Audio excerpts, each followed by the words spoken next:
लुम्बिनी प्रदेशका सदस्य साथीहरू, नेपाली कांग्रेसका सम्पूर्ण जिल्लाका पदाधिकारी, सदस्य, महासमिति, महाधिवेशनका सम्पूर्ण साथीहरू, क्षेत्रीय सभापतिज्यूहरू, सम्पूर्ण पालिकाका सभापतिज्यूहरू, वार्डका सभापतिज्यूहरू र पत्रकार साथीहरू र सम्पूर्ण उपस्थित आदरणीय नेपाली कांग्रेसका अग्रज मेरा साथीहरू, दाजुभाइ, दिदीबहिनीहरू सबैमा म हार्दिक जय नेपालको न्यानो अभिवादन टक्राउँछु। जय नेपाल।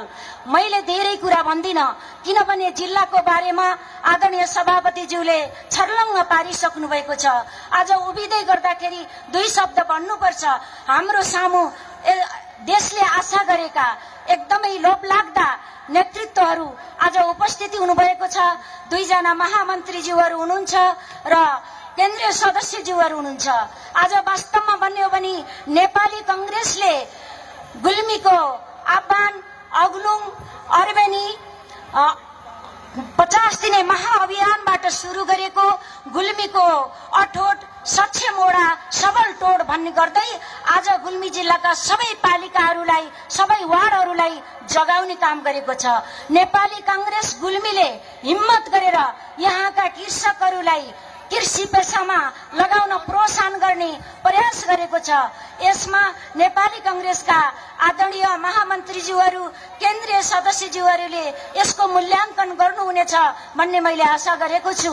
र यति मात्रै होइन, आज नेपाली कांग्रेस प्रति सम्पूर्ण नागरिकहरू जुनसुकै पार्टीमा भोट हाले तापनि, जुनसुकै पार्टीमा आस्था राखे तापनि आज नेपाली कांग्रेसले नै यो देशको भलो गर्छ भनेर धेरै नागरिकहरूले आशा गर्नुभएको छ।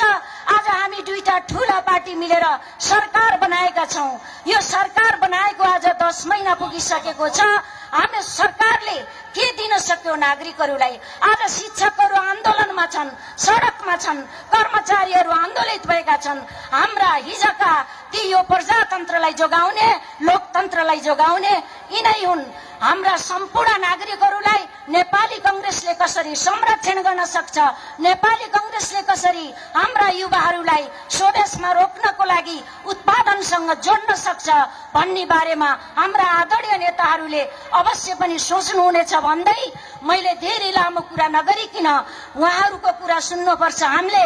त्यसकारण मैले आदरणीय नेताजीहरूसँग मैले यो नेपाली कांग्रेस गुल्मीलाई अलि राम्रो दृष्टिबाट, अलि नजिकबाट हेरिदिनु हुनको लागि पनि हार्दिक अनुरोध गर्दै यहाँहरू सम्पूर्णलाई हार्दिक धन्यवाद दिँदै अनि यो तेस्रो जिल्ला सम्मेलन पूर्ण सफलताको कामना गर्दै सबै प्रति हार्दिक आभार प्रकट गर्दै यो शुभकामना मन्तव्य यही अन्त्य गर्छु।